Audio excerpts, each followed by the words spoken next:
السلام علیکم۔ ایک بادشاہ محل کی چھت پر ٹہلنے چلا گیا۔ ٹہلتے ٹہلتے اس کی نظر محل کے نزدیک گھر کی چھت پر پڑی، جس پر ایک بہت خوبصورت عورت کپڑے سکھا رہی تھی۔ بادشاہ نے اپنی ایک باندی کو بلا کر پوچھا، کس کی بیوی ہے؟ یہ باندی نے کہا، بادشاہ سلامت، یہ آپ کے غلام فیروز کی بیوی ہے۔ بادشاہ نیچے اترا۔ بادشاہ پر اس عورت کے حسن جمال کا سحر سا چھا گیا تھا۔ اس نے فیروز کو بلایا۔ فیروز حاضر ہوا تو بادشاہ نے کہا کہ فیروز، ہمارا ایک کام ہے، ہمارا یہ خط فلاں ملک کے بادشاہ کو دے آؤ اور اس کا جواب بھی ان سے لے کر آنا۔ فیروز اس خط کو لے کر گھر واپس آ گیا۔ خط کو اپنے تکیے کے نیچے رکھ دیا، سفر کا سامان تیار کیا، رات گھر میں گزاری اور صبح منزل مقصود پر روانہ ہو گیا، اس بات سے لا علم کہ بادشاہ نے اس کے ساتھ کیا چال چلی ہے۔ ادھر فیروز جیسے ہی نظروں سے اوجھل ہوا، بادشاہ چپکے سے فیروز کے گھر پہنچا اور آہستہ سے فیروز کے گھر کا دروازہ کھٹکھٹایا۔ فیروز کی بیوی نے پوچھا، کون ہے؟ بادشاہ نے کہا، میں بادشاہ ہوں، تمہارے شوہر کا مالک۔ تو اس نے دروازہ کھولا۔ بادشاہ اندر آ کر بیٹھ گیا۔ فیروز کی بیوی نے حیران ہو کر کہا کہ آج بادشاہ سلامت ہمارے غریب خانے میں؟ بادشاہ نے کہا کہ میں یہاں مہمان بن کر آیا ہوں۔ فیروز کی بیوی نے بادشاہ کا مطلب سمجھ کر کہا، میں اللہ کی پناہ چاہتی ہوں آپ کے اس طرح آنے سے، جس میں مجھے کوئی خیر نظر نہیں آ رہی۔ بادشاہ نے غصے میں کہا کہ اے لڑکی، کیا کہہ رہی ہو؟ شاید تم نے مجھے پہچانا نہیں، میں بادشاہ ہوں، تمہارے شوہر کا مالک۔ فیروز کی بیوی نے کہا کہ بادشاہ سلامت، میں جانتی ہوں کہ آپ ہی بادشاہ ہیں، لیکن بزرگ کہہ گئے ہیں، شیر کو اگر جتنی بھی تیز بھوک لگی ہو لیکن وہ مردار تو نہیں کھانا شروع کر دیتا۔ اور کہا کہ بادشاہ سلامت، تم اس کٹورے میں پانی پینے آگے ہو جس میں تمہارے کتے نے پانی پیا ہے۔ بادشاہ اس عورت کی باتوں سے بڑا شرمسار ہوا اور اس کو چھوڑ کر واپس چلا گیا، لیکن اپنے چپل وہیں پر بھول گیا۔ یہ سب تو بادشاہ کی طرف سے ہوا۔ اب فیروز کو آدھے راستے میں یاد آیا کہ جو خط بادشاہ نے اسے دیا تھا وہ تو گھر پر ہی چھوڑ آیا ہے۔ اس نے گھوڑے کو تیزی سے واپس موڑا، اپنے گھر کی طرف لپکا اور فیروز اپنے گھر پہنچا تو تکیے کے نیچے سے خط نکالتے وقت اس کی نظر پلنگ کے نیچے پڑے بادشاہ کی چپل پر پڑی جو وہ جلدی میں بھول گیا تھا۔ فیروز کا سر چکرا کر رہ گیا۔ وہ سمجھ گیا کہ بادشاہ نے اس کو سفر پر صرف اس لیے بھیجا تاکہ وہ اپنا مطلب پورا کر سکے۔ فیروز کسی کو کچھ بتائے بغیر چپ چاپ گھر سے نکلا۔ خط لے کر وہ چل پڑا اور کام ختم کرنے کے بعد بادشاہ کے پاس واپس آیا تو بادشاہ نے انعام کے طور پر اسے 100 دینار دیے۔ فیروز دینار لے کر بازار گیا اور عورتوں کے استعمال کے قیمتی کپڑے اور کچھ تحائف بھی خریدے۔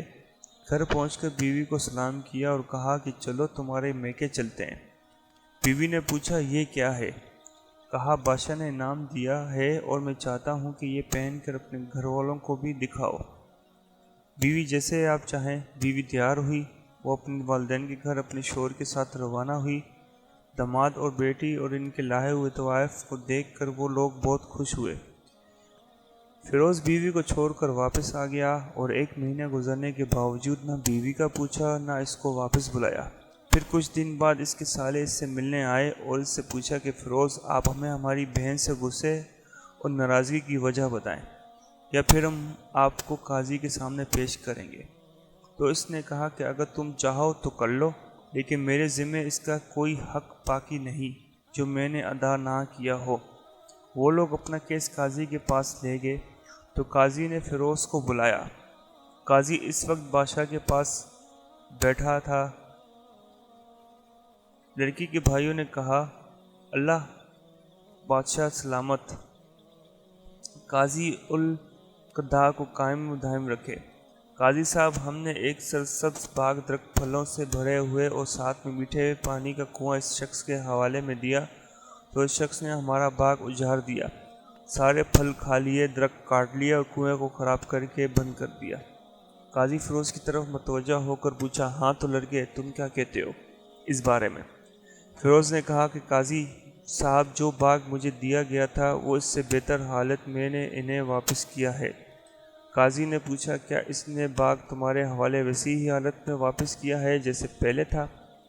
انہوں نے کہا کہ ہاں ویسے ہی حالت میں واپس کیا ہے، لیکن ہم اس باغ واپس کرنے کی وجہ پوچھنا چاہتے ہیں۔ قاضی: ہاں فیروز، تم کیا کہنا چاہتے ہو اس بارے میں؟ فیروز نے کہا کہ قاضی صاحب، میں نے باغ کسی بغض یا نفرت کی وجہ سے نہیں چھوڑا، بلکہ اس لیے چھوڑا کہ ایک دن میں باغ میں آیا تو اس میں نے شیر کے پنجوں کے نشان دیکھے، تو مجھے خوف ہوا کہ شیر مجھے کھا جائے گا، اس لیے شیر کے اکرام کی وجہ سے میں نے باغ میں جانا بند کر دیا۔ بادشاہ جو ٹیک لگا یہ سب کچھ سن رہا تھا اٹھ کر بیٹھ گیا اور کہا، فیروز اپنے باغ کی طرف امن اور مطمئن ہو کر جاؤ، واللہ اس میں کوئی شک نہیں کہ شیر تمہارے باغ آیا تھا، لیکن وہ وہاں پر نہ تو کوئی اثر چھوڑ سکا اور نہ کوئی پتا توڑ سکا اور نہ ہی کوئی پھل کھا سکا۔ وہ وہاں پر تھوڑی دیر رہا اور مایوس ہو کر لوٹ گیا، اور خدا کی قسم میں نے کبھی تمہارے جیسے باغ کے گرد لگے مضبوط دیواریں نہیں دیکھی۔ تو فیروز اپنے گھر لوٹ آیا، اپنی بیوی کو بھی واپس لے لیا، نہ قاضی کو پتہ چلا نہ ہی کسی اور کو ماجرا کیا تھا۔ کیا خوب بہتر ہے اپنے اہل و عیال کے راز چھپانا تاکہ لوگوں کو پتہ نہ چلے، اپنے گھروں کے بید کسی پر ظاہر نہ ہونے دو۔ اگر میری ویڈیو یہ پسند آئی تو پہلے چینل کو سبسکرائب کریں تاکہ میری آنے والی ویڈیو کو آپ دیکھ سکیں۔ شکریہ، اللہ حافظ۔